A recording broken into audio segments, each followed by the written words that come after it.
বাংলা বলছি চ্যানেলটি সাবস্ক্রাইব করুন এবং সমস্ত অনুষ্ঠানের আপডেট পেতে বেল আইকনটি অন করুন।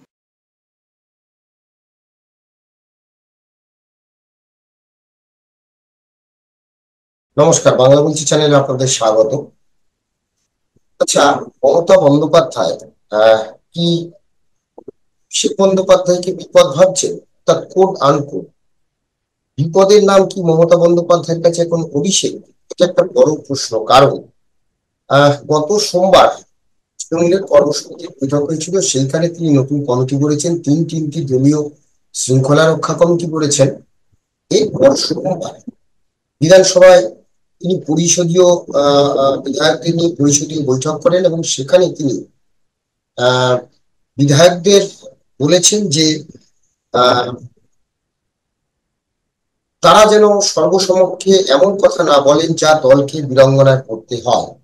এবং নারায়ণ গোস্বামী বিধায়ক, তাকে তিনি বলেছেন যে বেশি কথা না বলতে কম কথা, এরকম কথাও মমতা বন্দ্যোপাধ্যায় বলেছেন। সম্প্রতি আমরা জানি যে এই নারায়ণ গোস্বামী জনসভায় তিনি বলেছিলেন যে অনেক জনপ্রতিনিধি ল্যাজ মোটা হয়ে গেছে, অনেক জনপ্রতিনিধি এবং প্রধানদের, নেতাদের ল্যাজ মোটা হয়ে গেছে, বুঝতেও পারবেন না অভিষেক বন্দ্যোপাধ্যায় ল্যাজ কেটে দেবে যখন মা বলার সময় হবে না, এরকম একটি মন্তব্য করেছিলেন। আর আজকে যে বিধানসভায় তিনি এই নারায়ণ গোস্বামীকে বলেছেন যেন বেশি কথা না বলে। এবং সেই সঙ্গে তৃণমূলের যে পরামর্শদাতা অর্থাৎ সংস্থা আইপ্যাক, সে আইপ্যাককেও কটাক্ষ করেছেন। তাহলে কি একদিকে তিনটি কমিটি করেছেন শৃঙ্খলা রক্ষা কমিটি, অন্যদিকে বিধানসভায় দলীয় বিধায়কদের তিনি আজকে নিয়ে মিটিং করেছেন এবং তাদেরকেও সতর্ক করছেন যাতে। এবং তিনি আরেকটি কথা যেটা বলেছেন যে আমি রয়েছি চেয়ারপারসন এবং তারপরে রয়েছেন বক্সিদা, অর্থাৎ এই যে পুরো দলের হ্রাস। তাহলে কি অভিষেক বন্দ্যোপাধ্যায় যে সর্বভারতীয় সাধারণ সম্পাদক হয়ে যেভাবে কাজ করছিলেন এবং আইপ্যাক পরামর্শদাতা সংস্থা তাদের নিয়ে যে কাজ করছিলেন, সেখানে কোথাও কি মমতা বন্দ্যোপাধ্যায় বিপদ ভাবছেন অভিষেক বন্দ্যোপাধ্যায়কে? আজকে আমরা বিষয়গুলো নিয়ে আলোচনা করবো। আমি পরামর্শ করছি সাংবাদিক অরূপকালী। অরূপদা, স্বাগত জানাচ্ছি। অরূপদা, তাহলে কি মমতা বন্দ্যোপাধ্যায়ের কাছে এখন বিপদের নাম কি অভিষেক? দেখো, একটা জিনিস বোঝা যাচ্ছে যে দলের মধ্যে চূড়ান্ত টানাপোড়েন চলছে। না হলে মমতা বন্দ্যোপাধ্যায়কে প্রায় একই কথা কেন কয়েকদিনের ব্যবধানেই আর একবার বলতে হলো? কিছুদিন আগে দলের যেদিন কর্মসমিতির বৈঠক উনি ডেকেছিলেন, এই কথাগুলোই কিন্তু উনি বলেছিলেন। কিন্তু কর্মসমিতির বৈঠকে যেহেতু কম সদস্য থাকে, তা এখন উনি একটা যেটা করলেন, সব বিধায়কদের মধ্যখানে আজকে উনি কথাটা বলে দিলেন যাতে কোনো অ্যাম্বিগিউটি না থাকে। উনি দলের চেয়ারপারসন, তা সবাই তো জানে উনি দলের শেষ কথা। তাহলে সেই অবস্থায় দাঁড়িয়ে মমতা বন্দ্যোপাধ্যায়কে এই কথাটা বারবার বলতে হচ্ছে কেন? বলতে তার মানে এ কারণেই হচ্ছে, বিপ্লব, তার মানে ডাল মে কুছ কালা হ্যায়। এটা খুব সহজ হিসেব, কিছু তো আছে। না হলে একটা দলের চেয়ারপারসন, তিনি দলের সৃষ্টি করেছেন, তার ফলে তাকে বারবার করে বলা হচ্ছে, ওনাকে বলতে হচ্ছে আমি দলের চেয়ারপারসন এবং আমি আর বক্সিরা মিলে দল ঠিক চালিয়ে দেব।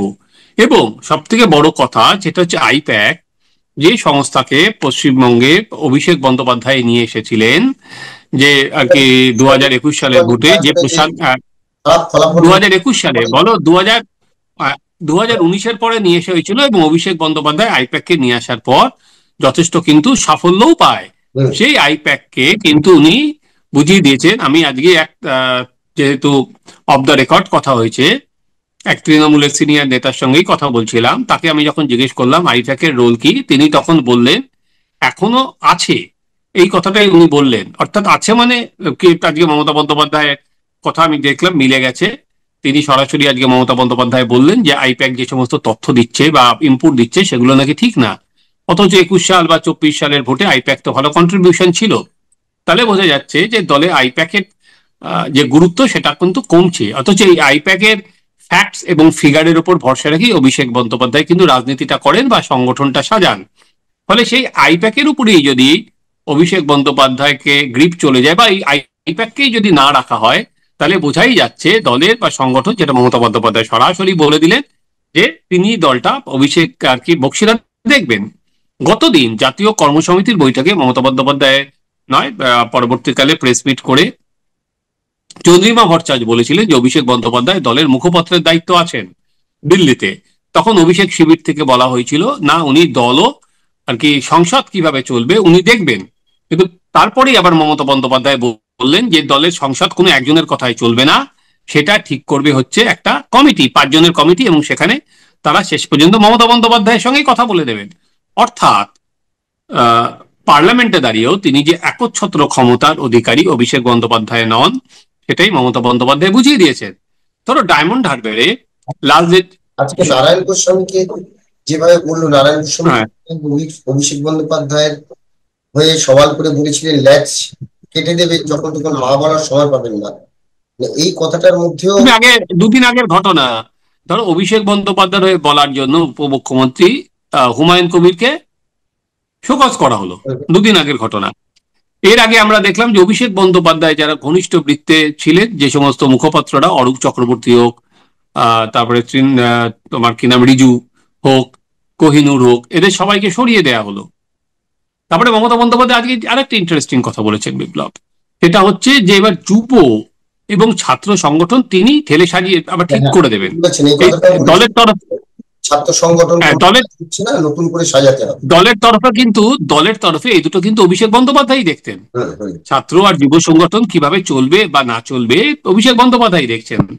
তাহলে ধরো 2 দিন আগে তোমার হয়তো মনে আছে, কল্যাণ বন্দ্যোপাধ্যায় বলেছিলেন যে তৃণাঙ্কুরের কাজ নিয়ে প্রশ্ন তুলেছিলেন যে আরজিকর আন্দোলনের সময় তৃণাঙ্কুর কোথায় ছিলেন।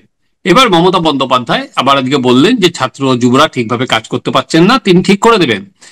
কোথাও তুমি যদি 2-2 4 করো, তাহলে কল্যাণ কিন্তু শূন্যে ইট ছোড়েননি বা অন্ধকারে ইটটা ছোড়েননি, বোঝাই যাচ্ছে যে কল্যাণ বন্দ্যোপাধ্যায় মেপে ইটটা ছুঁড়েছিলেন। তাহলে তুমি যদি ক্রোনোলজি দেখো বিপ্লব, সেই ক্রোনোলজিতে দেখতে পারবে সমানে অভিষেক বন্দ্যোপাধ্যায়কে কোণঠাসা করা হচ্ছে বা অভিষেক বন্দ্যোপাধ্যায় থেকে ক্ষমতা কেড়ে নেওয়া হচ্ছে। যে অভিষেক বন্দ্যোপাধ্যায় দলের অঘোষিত আর কি 2 নম্বর ছিলেন, যেখানে তিনি সংগঠনের অনেক কাজ দেখতেন, বিরোধীরা বলে প্রশাসনের অনেক কাজ দেখতেন, পুলিশের অনেক কাজ দেখতেন, সেখানে হঠাৎ করে একটা কোথাও জায়গায় যে তাল কেটে গেছে সেটা কিন্তু পরিষ্কার বোঝা যাচ্ছে। ঘোষিত ভাবে তো আর কেউ বলবেন না, কিন্তু মমতা বন্দ্যোপাধ্যায় চূড়ান্ত ভাবে যে কথা বলছেন, বা একটা কথা আমরা বাংলায় বলি যে অর্ধচন্দ্র দেখিয়ে দেওয়া, সেটা কিন্তু উনি অর্ধচন্দ্র দেখিয়ে দিচ্ছেন তার ভাইপোকে। তুমি সারা ভারতবর্ষের রাজনীতি যদি আমরা দেখি, তাহলে তুমি দেখবে এই পারিবারিক রাজনীতি কিন্তু এই ফিউড নানা জায়গায় লেগে থাকে। সেখানে ধরো অখিলেশ যাদব, মুলায়ম সিং যাদব হতে পারে, সেখানে 2 দিন আগে তুমি দেখলে অজিত পাওয়ার, শারদ পাওয়ার, এবার তার আগে আমরা দেখেছিলাম চন্দ্রবাবু নাইডু সঙ্গে এনটিআর, যেখানে শ্বশুর সঙ্গে গোলমাল, সেখানে নানা এরকম ঘটনা কিন্তু করে। এবার দেখা যে অভিষেক বন্দ্যোপাধ্যায় কি করেন। মমতা বন্দ্যোপাধ্যায় তো যা যা বলার করেই দিলেন, ওনার তো আর কিছু বলার নেই বা করার নেই, ওনার যার যার তীর ছোড়ার উনি ছুড়েই দিয়েছেন। এবার যেটা দেখা যে অভিষেক বন্দ্যোপাধ্যায় নতুন বছরে কিছু করেন কিনা, বা এই বছর আর যে কটা দিন লাস্ট কোয়ার্টার মেস তিনি কিছু করেন কিনা। মমতা বন্দ্যোপাধ্যায় কেন আর কি ক্রমাগত ভাবে এই কথাটা বলছেন?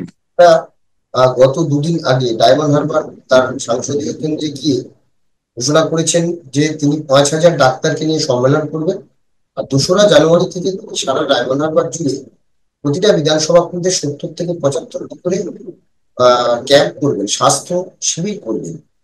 হ্যাঁ, যে এই যে পুরো ডাক্তারদের নিয়ে তিনি করতে চাইছেন, অর্থাৎ অবয়ার সময় যে ডাক্তাররা সরকারের একটা বিমুখ প্রতি একটা বিমুখ হয়েছিলেন, চিকিৎসক সংগঠন থেকে শুরু করে বিভিন্ন চিকিৎসকরা, তাদেরকে নিয়ে অভিষেক বন্দ্যোপাধ্যায় সম্মেলন করা, এবং বিশেষ করে ডায়মন্ড হারবারে যে কর্মসূচি, বিরাট কর্মসূচি, এটা একটা প্রায় 2.5 মাস ধরে নাকি এই কর্মসূচি চলবে। তো সেই জায়গাটায় এটাও তো একটা মানে বিষয় যে হঠাৎ করে একটা সংসদীয় কেন্দ্রে কেন এলো, কেন সারা রাজ্যে নয়। দেখো, সেটা আমরা আগেও দেখেছিলাম, সেটা যে ডায়মন্ড হারবার মডেল উনি যখন কোভিডের সময় তখন দিয়েছিলেন। সেখানে একটা বলা হচ্ছিল যে ডায়মন্ড হারবার, তখন তুলনা টানা হচ্ছিল যে তাহলে কি স্বাস্থ্য দপ্তর ব্যর্থ, কেন ডায়মন্ড হারবার মডেল করা হলো। কিন্তু এখানে আমি একটা অন্য জায়গায় ইন্টারেস্টিং যেটা দেখার কথা বলবো, অভিষেক বন্দ্যোপাধ্যায় সেদিন কয়েকটা কথা বলেছিলেন, আমি নয় আমরা। আমি বিশ্বাস করি, কিন্তু মমতা বন্দ্যোপাধ্যায় আজকে পুরোটাই বললেন তিনিই দেখবেন, এর বাইরে কিছু নেই। দ্বিতীয়ত হচ্ছে, অভিষেক বন্দ্যোপাধ্যায় কিন্তু বলেছিলেন যে তিনি তার মতো করে, যে ধরো দলীয় সংগঠনের সভাপতিদের পদ চেঞ্জ করার জন্য তিনি দলের কাছে প্রস্তাব পাঠিয়েছেন, এবার দল ঠিক করবে। ফলে কিন্তু আজকে যখন আইপ্যাক সম্পর্কে বলা হলো, ফলে তিনি কতটা তার কথা শোনা হবে সেটা কিন্তু আমার যথেষ্ট সন্দেহ আছে, যেহেতু আইপ্যাক সম্পর্কেই বলা হলো, যেখানে আইপ্যাকের এ নিয়েই প্রশ্ন তোলা হলো। এই জায়গায় দাঁড়িয়ে অভিষেক বন্দ্যোপাধ্যায়ের প্রস্তাব এর পরবর্তীকালে কতদূর মানা হবে, কারণ দলীয় সংগঠনে যেহেতু বলা হলো যে তিনি এবং সুব্রত বক্সী মিলে দেখবেন, সেখানে অভিষেক বন্দ্যোপাধ্যায়ের প্রস্তাব কতদূর মানা হবে এবং সেটা মেনে কতদূর কবে এবং করা হবে, পুরো জিনিসটাই কিন্তু একটা প্রশ্নের চিহ্নের সামনে পড়ে গেল। আগামী দিনে যেটা দেখতে হবে, ধরো এখনো বিরোধীরা বা এখনো পর্যন্ত অগোছালো অবস্থায়, সেখান থেকে কিন্তু তৃণমূল কংগ্রেসের আমার মনে হয় অনেক বিপদ বা বিড়ম্বনা যাই বলো, নতুন বছরে কিন্তু আমরা তৃণমূলের কংগ্রেসের মধ্যেই দেখার সম্ভাবনা উজ্জ্বল হয়ে উঠছে, বিপ্লব। এখন আমরা জানি না যে সত্যি কি পর মনে করছেন অভিষেক বন্দ্যোপাধ্যায় মমতা বন্দ্যোপাধ্যায়। আহ কারণ ধীরে ধীরে তিনি সংগঠনের রাজ থেকে শুরু করে সমস্ত কিছু নিজেই দেখবেন, নিজেই করবেন বলছেন। সেদিক থেকে সংসদীয় যে কমিটি, সেই কমিটিও তিনি প্রধান। এবং শুধু তাই নয়, এখানেও বিধায়কদেরকে তিনি বৈঠক করেন। এখন দেখার যে অভিষেক বন্দ্যোপাধ্যায়ের যে আইন পরামর্শদাতা সংস্থা, তার প্রতি তিনি প্রশ্ন তুলে দিচ্ছেন। তাহলে কি নতুন বছরে আমরা অন্য কিছু দেখতে পাবো?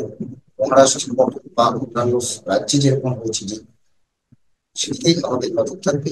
অত্যন্ত ধন্যবাদ আপনাদের, সবাই ভালো থাকবেন, নমস্কার।